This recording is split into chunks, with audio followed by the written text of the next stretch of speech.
বিসমিল্লাহির রহমানির রহিম। সুপ্রিয় শিক্ষার্থী, আসসালামু আলাইকুম। আশা করি সকলেই ভালো আছো। তো অষ্টম শ্রেণীর বিজ্ঞান ক্লাসের পক্ষ থেকে তোমাদের স্বাগতম। এখন আমি আলোচনা করব দ্বিতীয় অধ্যায় জীবের বৃদ্ধি ও বংশগতি। তো জীবের বৃদ্ধি ও বংশগতি কিন্তু এটা আমার 6 নম্বর পর্ব। যদি 1 থেকে 5 নম্বর পর্ব দেখতে চাও তাহলে ভিডিওর ডেসক্রিপশন এবং পিন কমেন্টসে লিঙ্ক দেওয়া থাকবে, সেখান থেকে দেখে নিতে পারো। তো এই ভিডিওতে আলোচনা করা হবে অনুশীলনীর প্রশ্ন এবং তার উত্তর। তো প্রথমে আছে শূন্যস্থান পূরণ করো। তো ড্যাশ ধাপে ক্রোমোজোম ক্রোমাটিড সহ বিষুবীয় অঞ্চলে অবস্থান নেয়। তাহলে কোন ধাপে এটা? এটা এখানে হবে মেটাফেজ ধাপ। পরে 2 নাম্বার, ক্রোমোজোম সংখ্যা হ্রাস পায় ড্যাশ বিভাজনে। তো আমরা জানি কি মিওসিস বিভাজনে ক্রোমোজোমের সংখ্যা হ্রাস পায়, তাহলে এখানে লিখতে হবে মিওসিস। তো 3 নাম্বার, এমিবায় ড্যাশ বিভাজন দেখা যায়। এমিবা একটা এককোষী জীব, তাহলে এককোষী জীবের বিভাজনটা হয় অ্যামাইটোসিস প্রক্রিয়ায়, এখানে লিখতে হবে অ্যামাইটোসিস। পরে হলো জীবের দেহকোষে ক্রোমোজোমের প্রকৃতি কেমন? 2n। তো এখানে আমাদের 2n, দেহকোষে ক্রোমোজোম থাকে কিন্তু 2n সংখ্যক, অর্থাৎ 2n কে আমরা বলি কি ডিপ্লয়েড, এখানে লিখতে হবে কি আমাদের ডিপ্লয়েড। তো 5, নিউক্লিয়াস বিভাজন পদ্ধতিকে ড্যাশ বলে। তো আমরা জানি কি নিউক্লিয়াসের বিভাজনকে বলা হয় ক্যারিওকাইনেসিস, আর সাইটোপ্লাজমের বিভাজনকে সাইটোকাইনেসিস বলে। তো এই ছিল শূন্যস্থানে। যদি তোমরা উত্তরগুলো লিখে নিতে চাও তাহলে এই যে এখানে লেখা আছে, এখান থেকে তোমরা লিখে নিতে পারো 1 থেকে 5 পর্যন্ত। এরপর আমরা দেখব কি বহু নির্বাচনী। তো বহু নির্বাচনী প্রশ্নে 1 নম্বর প্রশ্ন আছে কি, মাইটোসিস বিভাজনের কোন ধাপে ক্রোমোজোমগুলো সর্বাধিক খাটো ও মোটা হয়? তো সর্বাধিক খাটো এবং মোটা হয় কোন ধাপে? এটা কিন্তু মেটাফেজ ধাপে। মেটাফেজে দেখবা মানে ক্রোমোজোমগুলো সব থেকে খাটো এবং মোটা দেখাইতেছে। পরে 2 নাম্বার, চোখের রং নিয়ন্ত্রণ করে কোনটি? চোখের রং না, আমাদের যে কোনো বৈশিষ্ট্য নিয়ন্ত্রণ করে কিন্তু এই ডিএনএ। এটা হবে ক নাম্বার ডিএনএ। এরপর বলা আছে নিচের অংশটুকু পড়ে 3 ও 4 নম্বর প্রশ্নের উত্তর দাও। তো সাফওয়ান অনুবীক্ষণ যন্ত্রের সাহায্যে পেঁয়াজের মূলের কোষ পর্যবেক্ষণ করছিল। সে কোষ বিভাজনের একটি দশায় কোষের নিউক্লিয়াসে কোনো আবরণী ও নিউক্লিয়লাস দেখতে পেল না, তবে ক্রোমোজোমগুলো কোষের ঠিক মাঝ বরাবর অবস্থান করতে দেখল। তো 3 নম্বর প্রশ্নে সাফওয়ান কোষ বিভাজনের কোন দশাটি পর্যবেক্ষণ করছিল? তো এখানে আমাদের কি বুঝতে হবে যে নিউক্লিয়ার কোষের আবরণী এবং নিউক্লিয়লাসটাও সে দেখতে পায় নাই, আবার এই যে ক্রোমোজোমগুলো ঠিক মাঝ বরাবর অবস্থান করছিল। তো ঠিক মাঝ বরাবর অবস্থান করে কিন্তু মেটাফেজ ধাপে। তো এটার উত্তর হবে কি মেটাফেজ। তো সাফওয়ান এর পর্যবেক্ষণকৃত দশাটির পরবর্তী দশায়, মানে এই যে মেটাফেজ ধাপটা, যে এর পরবর্তী ধাপটা কি? ধাপটা হলো অ্যানাফেজ ধাপ। তো অ্যানাফেজ ধাপে কি ঘটে? ক্রোমোজোমগুলো সেন্ট্রোমিয়ার থেকে বিচ্ছিন্ন হবে। ক্রোমোজোম কখনোই কিন্তু সেন্ট্রোমিয়ার থেকে বিচ্ছিন্ন হয় না, বরং সেন্ট্রোমিয়ারে 2টা ভাগে ভাগ হয়, তাহলে এটা হবে না। পরে হলো ক্রোমাটিডগুলো পরস্পর থেকে বিচ্ছিন্ন হবে। হ্যাঁ, ক্রোমাটিডগুলো একটা আরেকটা থেকে বিচ্ছিন্ন হবে, এটা হবে সঠিক।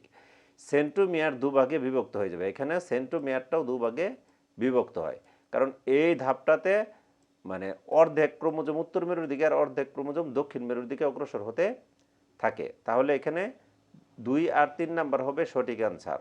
তাহলে 2 আর 3 না আছে কততে? ছোট গতে, ছোট গ হলো সঠিক অ্যান্সার।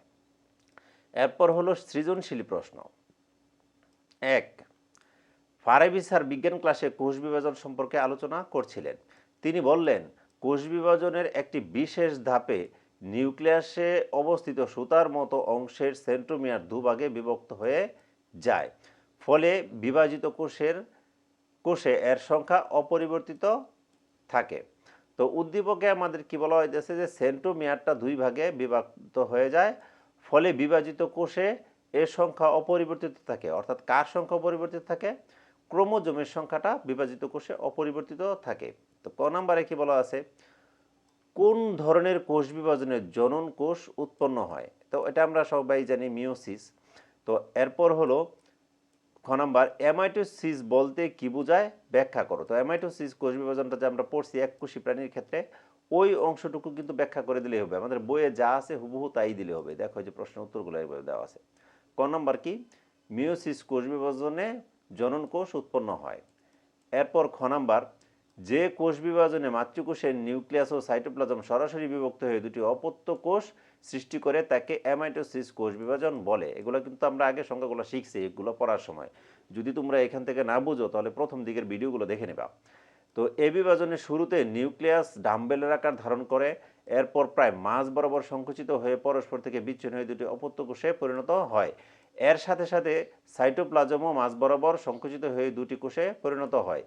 ইস্ট, ব্যাকটেরিয়া, ছত্রাক, এমিবা ইত্যাদি নিম্ন শ্রেণীর জীবে অ্যামাইটোসিস ঘটে। তো এই ইত্যাদি নিম্ন শ্রেণীর জীবে কিন্তু অ্যামাইটোসিসটা ঘটে। এরপর হলো আমাদের ঘ নম্বর প্রশ্ন, ফারাবি স্যারের বর্ণিত বিশেষ ধাপটি সচিত্র বর্ণনা করো।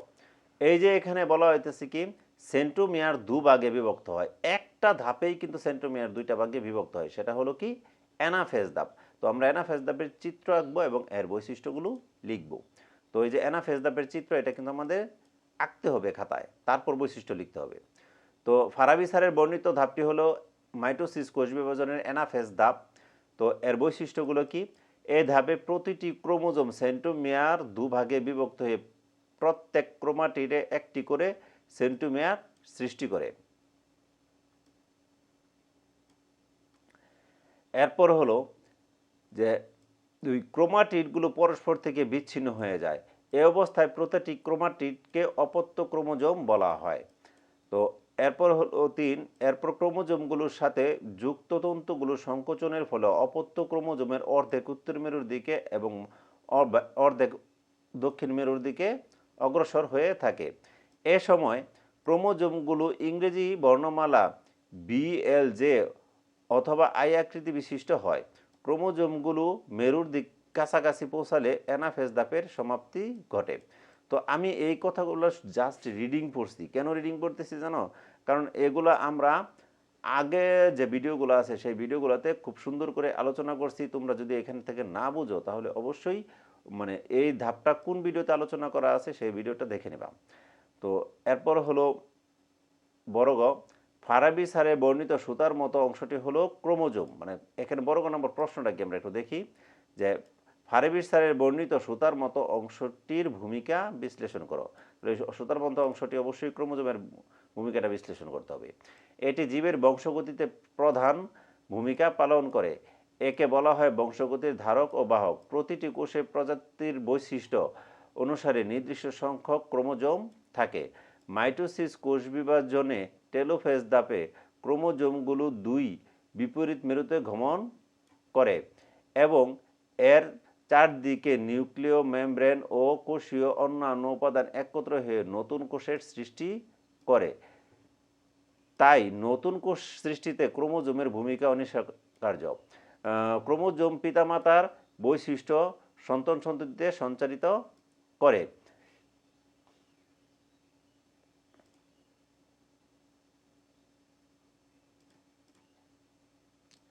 এটি জিনকে এক বংশ থেকে পরবর্তী বংশে বহন করার জন্য বাহক হিসেবে কাজ করে এবং বংশগতির ধারা অব্যাহত রাখে। কোষ বিভাজনের সময় ক্রোমোজোমের হ্রাস বৃদ্ধি ঘটে। এটি পৃথিবীর সকল প্রজাতির ধারা ও নতুন জীব সৃষ্টিতে ক্রোমোজোম গুরুত্বপূর্ণ ভূমিকা রাখে। সেক্স ক্রোমোজোম প্রাণীর লিঙ্গ নির্ধারণ করে। তো সুতরাং শরীরবৃত্তীয় বিভিন্ন কাজ এবং কোষীয় বিভাজনে ফারাবি স্যারের বর্ণিত সুতার মতো অংশ ক্রোমোজোমের ভূমিকা অত্যন্ত গুরুত্বপূর্ণ। তো এই ছিল আমাদের 1 নাম্বার সৃজনশীলে। তো এরপর চলো দেখি 2 নাম্বার সৃজনশীলে কি আছে। 2 নাম্বার সৃজনশীলে দেখো দুইটা চিত্র দেওয়া আছে। এখানে 2n কিন্তু বিভাজিত হয়ে একটা করে n হচ্ছে, তাই না? তাহলে n2n মানে হলো ক্রোমোজোমের সংখ্যা। তো এখানে কিন্তু দেখো ক্রোমোজোম হ্রাস পাইতেছে, অর্থাৎ এটা হলো মিওসিস কোষ বিভাজন, এটা হলো মিওসিস। আর এই যে এখানে দেখো 2n এবং অপত্য কোষে ক্রোমোজোমের সংখ্যা 2n আছে, তাহলে এটা হলো মাইটোসিস। তো একটা হলো মিওসিস আর একটা হলো মাইটোসিস। আমরা জানি কি মাইটোসিস কোষ বিভাজনে অপত্য কোষ এবং মাতৃকোষে ক্রোমোজোমের সংখ্যা সমান থাকে। আর মিওসিস কোষ বিভাজনে হয় কি, অপত্য কোষে ক্রোমোজোম সংখ্যা মাতৃকোষের ক্রোমোজোমের সংখ্যার অর্ধেক হয়ে যায়, অর্থাৎ হ্রাস পায়। এই জন্য মিওসিসকে কিন্তু হ্রাসমূলক বিভাজন বলা হয়, আর এমাইটোসিসকে সমীকরণিক বিভাজন বলা হয় ক্রোমোজোমের সংখ্যা সমান থাকার কারণে। তো ক নম্বর প্রশ্নে কি বলা আছে, মানুষের প্রতিটি দেহকোষে কয়টি ক্রোমোজোম থাকে? আমরা জানি কি 46টি ক্রোমোজোম থাকে, এটা হলো 46টি সঠিক আনসার। তো এরপর হলো খ, জিন বলতে কি বোঝায়? তো চলো দেখি এটা কি উত্তর দেওয়া আছে। তো আমরা ক নম্বর দেখছি কি 46টি ক্রোমোজোম থাকে। তো জিন কাকে বলে? জীবের বৈশিষ্ট্য নিয়ন্ত্রণকারী ডিএনএর অংশ হলো জিন। তো জীবের বৈশিষ্ট্য নিয়ন্ত্রণকারী ডিএনএর অংশকে কি বলা হয়? জিন। ক্রোমোজোমের ডিএনএ অণুগুলোই জীবের চারিত্রিক বৈশিষ্ট্যের প্রকৃত ধারক। এরা জীব দেহের বৈশিষ্ট্যগুলো পুরুষানুক্রমে বহন করে। মানুষের চোখের রং, চুলের প্রকৃতি, চামড়ার রং ইত্যাদি সবই জিন নিয়ন্ত্রণ করে। এগুলো সবই কিন্তু জিন দ্বারা নিয়ন্ত্রিত হয়। তো চলো দেখি আমরা ছোট নম্বর প্রশ্নে কি বলা আছে, যে পি কোষ বিভাজনটি ব্যাখ্যা করো। তাহলে পি কোষ বিভাজনটা কি? মিওসিস কোষ বিভাজন না, কারণ এখানে ক্রোমোজোমের সংখ্যা হ্রাস পাইতেছে। তাই মিওসিস কোষ বিভাজনটা জাস্ট আমরা এখানে ব্যাখ্যা করে দেব। তো পি কোষ বিভাজনটি হলো মিওসিস। তো মিওসিস কোষ বিভাজনের সময় একটি জনন মাতৃকোষ পরপর ধাপে বিভক্ত হয়। প্রথম বিভাজনকে মিওসিস 1 এবং দ্বিতীয় বিভাজনকে মিওসিস 2 বলা হয়। প্রথম বিভাজনের সময় সৃষ্ট দুটি অপত্য কোষে ক্রোমোজোমের সংখ্যা মাতৃকোষের ক্রোমোজোমের সংখ্যার অর্ধেক হয়। দ্বিতীয় বিভাজনটি মাইটোসিস বিভাজনের অনুরূপ, অর্থাৎ প্রথম বিভাজনে উৎপন্ন প্রতিটি কোষ পুনরায় বিভাজিত হয়ে দুটি অপত্য কোষের সৃষ্টি করে। এক্ষেত্রে অপত্য কোষগুলোর ক্রোমোজোমের সংখ্যা মাতৃকোষের ক্রোমোজোমের সংখ্যা সমান হয়। ফলে একটি জনন মাতৃকোষ 2n থেকে 4টি অপত্য কোষ এন্ড সৃষ্টি হয়। দেখো আমাদের বইয়ে এই চিত্রটা আছে, এই চিত্রটা আঁকাই দেবো। দেখো এখানে দেখো কি বলা আছে, আগের যে বিবরণটাই, এখানে দেখো ক্রোমোজোম আছে কিন্তু 4টা। প্রথমে কিন্তু অপত্য কোষগুলোতে ক্রোমোজোম গেছে 2টা করে, এখানে কিন্তু হ্রাস পাইছে। পরবর্তীতে দেখো আবার বিভাজনের সময় ক্রোমোজোম কিন্তু সমান, অর্থাৎ এইখান থেকে এই পর্যন্ত এটা হলো সমীকরণিক বিভাজন, আর এইখান থেকে এই পর্যন্ত এটা হলো হ্রাসমূলক বিভাজন। এই অংশটুকুকে বলা হয় মিওসিস 1, আর এই অংশটুকুকে বলা হয় মিওসিস 2। তো এইটুকুই কিন্তু ধারাবাহিকভাবে ওইখানে ব্যাখ্যা করে দেওয়া আছে। এরপর আমাদের প্রশ্ন হলো কি বড় গ নম্বর। তো বড় গ নম্বর প্রশ্ন কি, উন্নত প্রাণীতে পি ও কিউ কোষ বিভাজন দুটির তুলনামূলক বিশ্লেষণ করো।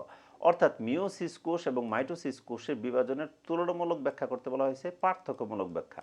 তো এখানে কিন্তু আমরা পার্থক্য লিখে দিলেও পারতাম। উদ্দীপকের পি হলো মিওসিস ও কিউ হলো মাইটোসিস কোষ বিভাজন। এ কোষ বিভাজনে দুটি উন্নত প্রাণীতে ঘটে থাকে, মানে এই কোষ বিভাজন দুটি উন্নত প্রাণীতেই ঘটে থাকে। নিম্নে মিওসিস ও মাইটোসিস কোষ বিভাজনের মধ্যে তুলনামূলক আলোচনা করা হলো। তো মিওসিস পদ্ধতিতে যৌন জনন সম্পন্ন হয়, অর্থাৎ মিওসিস কোষ বিভাজনটা হয় যৌন জননে। ফলে জাইগোট ক্রোমোজোম সংখ্যা প্রজাতির ক্রোমোজোমের সংখ্যার অনুরূপ থাকে। জাইগোটে ক্রোমোজোমের সংখ্যা কি প্রজাতির ক্রোমোজোমের সংখ্যার অনুরূপ থাকে। অপরদিকে মাইটোসিস কোষ বিভাজন হচ্ছে দেহকোষের এক ধরনের বিভাজন পদ্ধতি। মাইটোসিস পদ্ধতিতে মাতৃকোষটি বিভাজিত হয়ে সমগুণ সম্পন্ন দুটি অপত্য কোষের সৃষ্টি করে। অপরদিকে মিওসিস কোষ বিভাজনে একটি কোষ হতে 4টি কোষ সৃষ্টি হয়। তো মাইটোসিস প্রক্রিয়ায় মাতৃকোষের নিউক্লিয়াসটি একবার মাত্র বিভাজিত হয়। অপরদিকে মিওসিস প্রক্রিয়ায় ক্রোমোজোম একবার বিভাজিত হয় এবং নিউক্লিয়াস দুবার বিভক্ত হয়। মাইটোসিস বিভাজনে মাতৃকোষের ক্রোমোজোমের সংখ্যা এবং অপত্য কোষের ক্রোমোজোমের সংখ্যা সমান থাকে, অর্থাৎ ক্রোমোজোমের সংখ্যা অপরিবর্তিত থাকে। অন্যদিকে মিওসিস বিভাজনে সৃষ্ট 4টি কোষের নিউক্লিয়াসে ক্রোমোজোমের সংখ্যা মাতৃকোষের ক্রোমোজোমের সংখ্যার অর্ধেক হয়।